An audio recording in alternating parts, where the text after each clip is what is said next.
17 اکتوبر کو انصاف کے ایوان سے ایک نہایت اہم خبر سامنے آئی جو خبروں کے ہجوم میں کہیں دب سی گئی اور میڈیا کی بے اتنائی نے اسے موضوع بحث بننے ہی نہیں دیا۔ یہ آج کے صحافتی منظرنامے کا المیہ ہے کہ کسی خاص ایجنڈے کے تحت کچھ خبریں اس طرح اچھالی جاتی ہیں کہ عوام کے ذہنوں میں ایک خاص تاثر قائم ہو جاتا ہے، مگر جب تحقیق یا عدالتی کارروائی کے نتیجے میں اصل حقیقت سامنے آتی ہے تو وہی میڈیا یا تو خاموش ہو جاتا ہے یا ایسے انداز میں پیش کرتا ہے کہ جو منفی تاثر پیدا ہو چکا ہے اس پر آنچ نہیں آئے۔ تازہ مثال 17 اکتوبر کے اس فیصلے کی ہے جس میں سپریم کورٹ نے اتر پردیش کے فتح پور ضلع میں مذہب تبدیلی کے مبینہ واقعات پر درج 5 FIRs کو کالعدم قرار دے دیا، جن میں الزام تھا کہ درجنوں ہندوؤں کو عیسائیت میں اجتماعی طور پر تبدیل کیا گیا ہے۔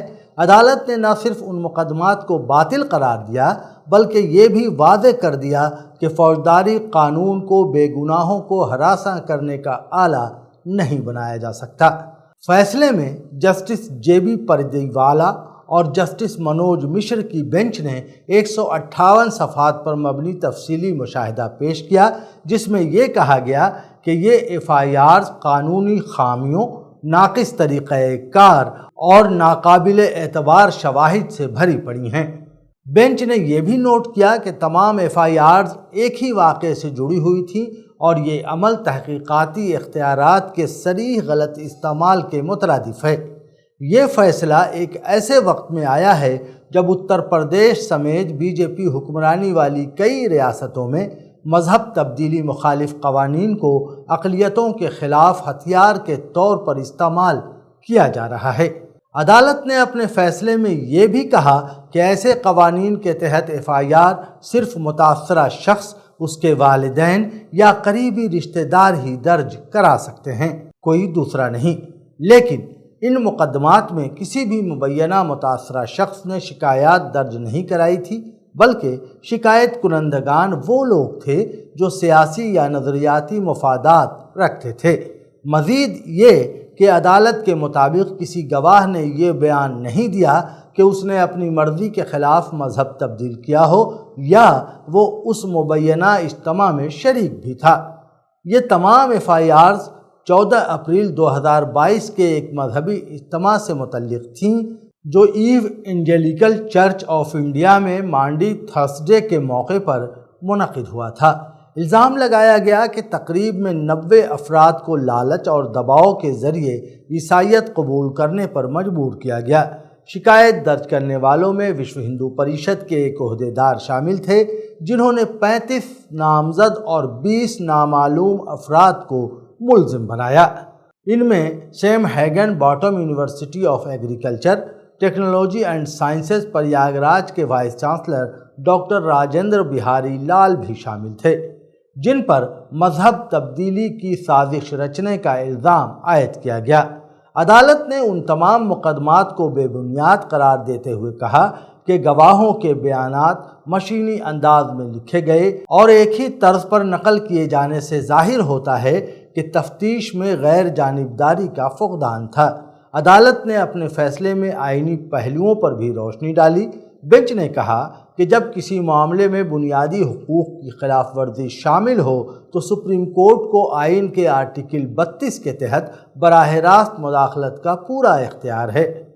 عدالت نے یہ بھی کہا کہ اگر مقدمات کی بنیاد ہی قانونی طور پر ناقابل قبول ہو تو چارج شیٹ کا داخل ہونا ان مقدمات کو معتبر نہیں بنا سکتا۔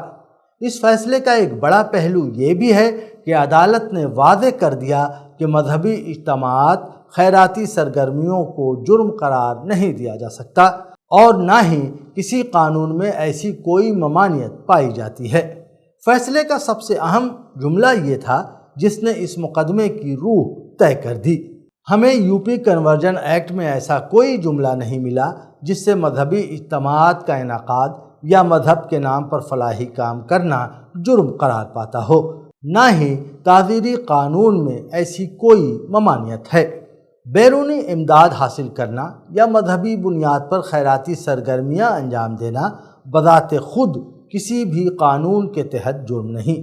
یہ بات صرف قانونی وضاحت نہیں بلکہ ایک بنیادی آئینی اصول کی اثر نو توثیق ہے کہ عبادت، خدمت اور تبلیغ جرم نہیں۔ اس جملے نے یو پی سمیت ان سبھی ریاستوں کے لیے پیغام دیا جہاں مذہب تبدیلی مخالف قوانین کو اقلیتوں کے خلاف ہتھیار کے طور پر استعمال کیا جا رہا ہے۔ یہ الفاظ ان تمام خود ساختہ دھرم رکشکوں کے لیے عدالتی جواب ہیں جو ہر عبادت گاہ، یتیم خانے یا اسکول میں مذہب تبدیلی کی سازش دیکھنے لگتے ہیں۔ عدالت نے دراصل یہ طے کر دیا کہ ایمان کا معاملہ ضمیر کا ہے، پولیس کی تفتیش کا نہیں۔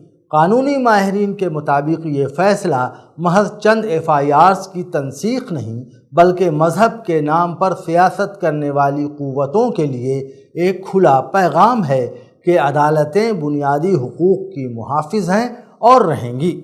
سینئر ایڈوکیٹ ایس محمد حیدر رضوی نے اسے سنگ میل فیصلہ قرار دیتے ہوئے کہا کہ یہ عدلیہ کے مداخلتی کردار کو مضبوط کرتا ہے اور بتاتا ہے کہ آئینی تحفظات بالخصوص مذہبی آزادی کسی وقتی سیاسی مصلحت کی نظر نہیں کی جا سکتی۔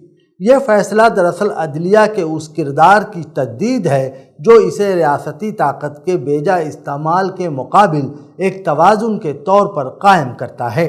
لیکن افسوس اس بات کا ہے کہ جس فیصلے نے آئینی حرمت اور مذہبی آزادی کی روح کو اثر نو زندہ کیا، وہ خبر خود میڈیا کی بے حسی کے سبب گم ہو گئی۔